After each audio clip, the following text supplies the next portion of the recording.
There are some developers code I've met, and trust me, I almost ran away.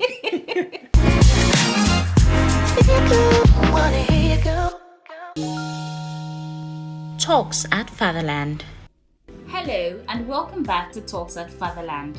Today we'll be talking about mobile app development in Flutter.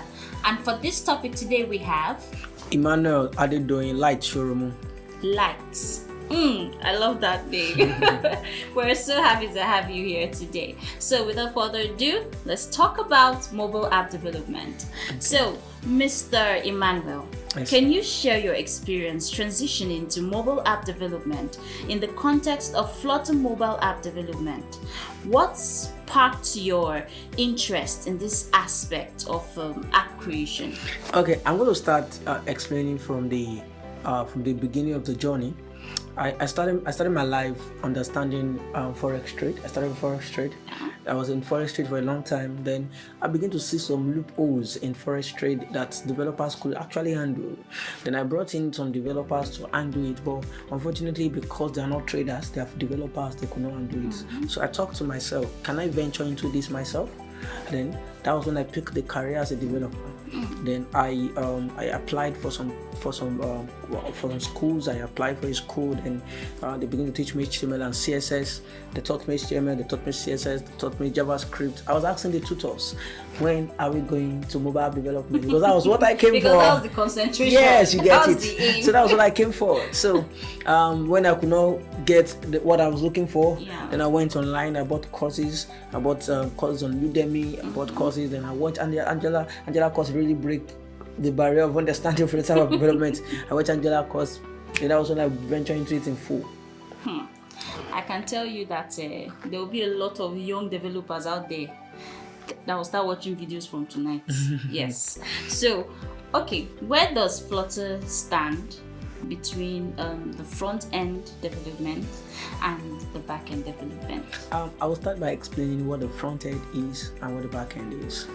Now, when you have an idea, I have an idea to create Facebook. I have an idea to create LinkedIn that will change the face of technology. It's an idea, but yet it's in my brain.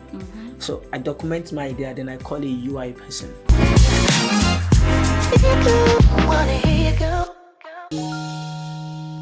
Talks at Fatherland. The UI person brings this documentation into a graphical representation. It represents the document in a graphics. Then it now presents it to a developer.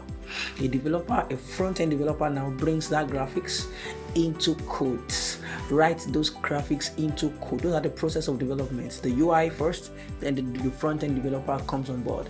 The back-end developers also begin to look at the graphics to know which APIs are meant to be made available for the front-end person.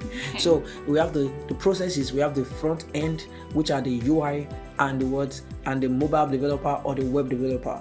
Then we move to the back end, which are people that uses Node.js or PHP, Laravel, whichever one. But we have the front-end developer that use mobile development, Flutter. We have the front-end that use web development, which is React. So we have the back-end developer which uses Node.js, Pythons, and so many other languages that are meant for back-end. So Flutter for mobile development stand in the place of front-end development. Do you understand? I do. That's why I would say that when it comes to app development, mobile app development, Fatherland is just the place you should go to. Yes, that's true. Oh, yes, because we have the front end developers, we have the back end developers, we have the server side developers, and also cyber security. So our apps are just safe. I see that. Totally. So mobile app technologies evolve rapidly. So how do you stay updated on the latest trends and advancements in mobile app development while focusing on creating Flutter apps? Okay, I'll start by saying that I stay updated from where I started from, YouTube. YouTube. Yes. I think I'm going to go start YouTube. I stay updated from where I started from. I keep watching YouTube to know what is on trend. Okay. I keep watching YouTube. I keep buying courses to learn more, to learn the front end, to learn the back end. as the IT lead of my company, I bought courses on back end, I bought courses on front end to keep myself on board. So I watch a lot of program, I read a lot of news to know what is on ground, what is the latest update on ground. So a developer that doesn't know the latest updates will one day find out that his codes are not working.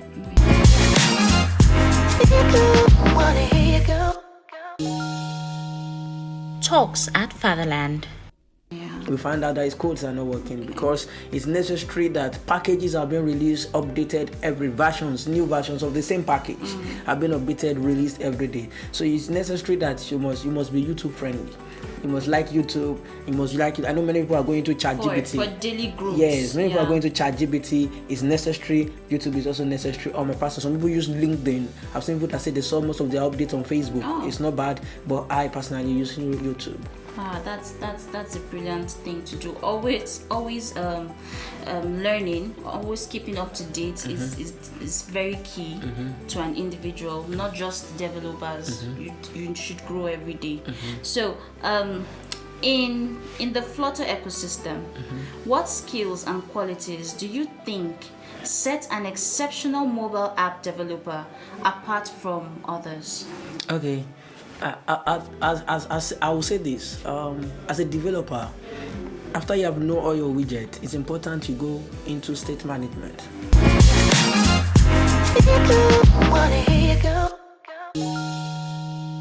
Talks at Fatherland. Develop your skills on state management. Most developers immediately they could handle building of widgets, building of this and that.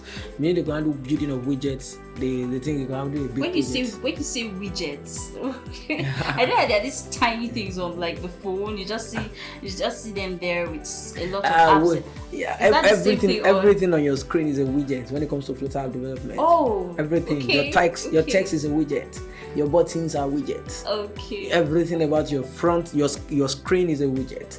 So, but apart from that, the management of your app is very important. That's why state management comes on board. We have different kind of state management. We have GetX, we have GetX, we have Block, we have a lot of them.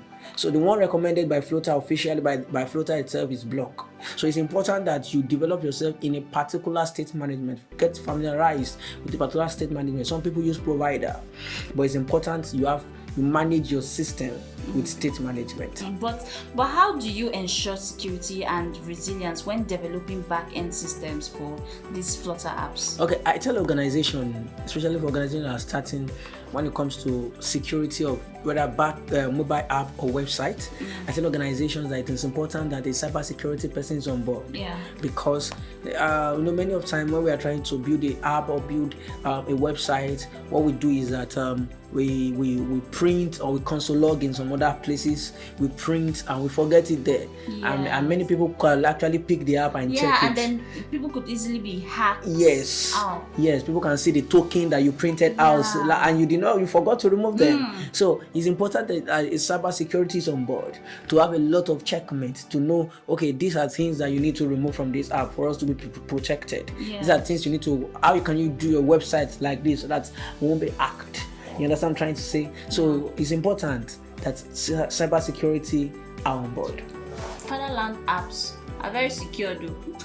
Very, very secure. We have the cybersecurity, like I said. So we make sure we check always to know that there are no leftovers. So those are the digital things developers are supposed to look into. And like I said earlier on, state management and organizing of your code. Your code should be easy to read by other developers. There are some developers code I've met, and trust me, I almost ran away. It was speaking a different language. It was speaking another language. I must tell you the truth. So, but it's more important that as a developer, you must understand that people can read your code at any time, and it must be readable. So you must organize your code. And like I said, state management is very important when it comes to development in all sections. Wow. So real-time features, right, are crucial in many apps. Yes. You get. So how do you integrate real-time functionalities in Flutter apps using back-end technologies? Okay. All development as the way they configure their read time. Okay. Better, it's important that you must understand that we have the Node.js, we have the Python, we have the PHP. All of these people has their way of bringing up their real time. So you must be conversant with many of them to integrate them on the Flutter application. I advise organizations to go with Node.js, because Node.js, especially when it comes to sockets.io, sockets.io make it easy for read time.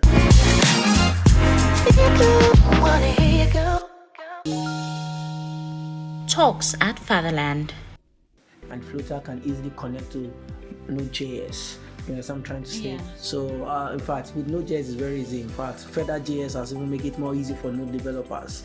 Very easy. You just install it and your code is already on read time on Feather.js. Yes. So it's important that you must know. That's the reason you must always increase in knowledge. You must know what's the latest trend. Yes. Like you asked me about YouTube, yes. studying, taking courses, asking questions, going online frequently, meeting people, other developers. You get to learn a lot. Yes. So it's important that as a developer, you grow, you develop. You know what works, you know what is not working. You know things that has future when it comes to development. So interesting. We're so happy to have you here today. Thank you so much. Finally, what would you like to tell young Flutter developers out there that are just starting a career? Okay, I'll tell them not to give up. Yeah. It's important to understand that coding can be frustrating, especially when you meet a bug. I have a friend that met a bug, and for 2 weeks he was looking for the bug. All to call me to tell me is that the bug was a comma in his code. He told me the bug was a comma. That's a real bug. Seriously, because it's so tiny. So it could be so frustrated. I know. Companies or clients, whatever it is, may not understand that you're looking for a comma inside the code. Like, I just find the bug. What's the bug? A comma. Like, how would you even start telling the person? You get? So it could be that, but you must understand this, that most times people that gets to the top are those that don't give up. Don't give up in your development skill. So to summarize it all, it's important that you keep pressing on it. I started my career as a Java developer, moved to Flutter, Node.js. I just keep developing. You keep developing and you grow. Yes. So thank you very, very much for your insights today. I'm sure it's been very, very helpful. You're welcome. Now, this is a goodbye from today's Talks at Fatherland. I'm your host as always, Fiona Nana. Till next time. Bye.